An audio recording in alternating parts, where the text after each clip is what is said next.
started it. You started the races. And your name is? Sarah. And you've been doing this since the beginning. Yeah. So I think this is the 32nd one. Yes, it is. Yeah, and I've done 30 of them. You've done 30 of them. Yeah. And you started this. Yes. There were Whoa, three there's of a us. caveat. What's that? Her mother started it. With my mother. She started it with her mother 32 years ago. It started 32 years ago when my mother and I decided to swim across the harbor. She had swum. She was 68 years old at the time, and she had swum across the harbor when she was 16, and so I wanted to do the same thing.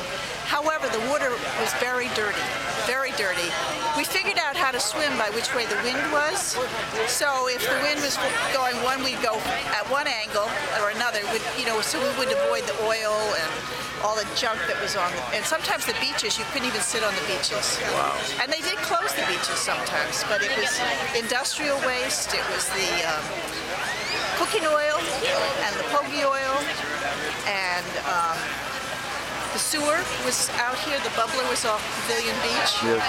and the Clean Water Act was not being enforced in Gloucester. So we were doing this recreational thing, and everyone said to us, why would you do anything so stupid? I decided it was to make it not stupid. We'd swim to make a point. So we called the newspaper and said, we're swimming in protest. We're swimming for clean water. So that's what we did. And it was 32 years ago, and there were three of us. My mother, Sarah Robbins, me, Sarah Robbins Evans, and a man named Philip Weld Jr. So the Weld family is still in Gloucester. And Richie has been keeping us up. And Richie was one of the first swimmers, and he was a swimmer. But then he started taking. We organized it for about first 5-6 years. Just we'd pick people up at the train. They'd call the house, and then Richie started doing this from Niles, and now it makes sense. Before we were swimming from like almost the breakwater down to Rocky Neck, and then we had to transport people back and forth.